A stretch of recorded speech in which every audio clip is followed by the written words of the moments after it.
যদি কথা দাও বন্ধু দিনের পথে দৃঢ় থাকবে, যদি কথা দাও দিন কায়েমে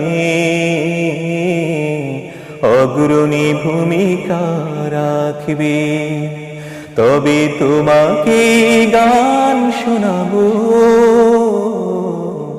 যে গানের হৃদয়টা জাগবে। আমার গানে যদি তোমার প্রাণে ইমানি দীপ্তি ছড়া, আমার সুরে যদি সবার মনে জিহাদি প্রেরণা যোগা, তাহলে আমার এই কণ্ঠ আন্দোলনের কাজে লাগবে।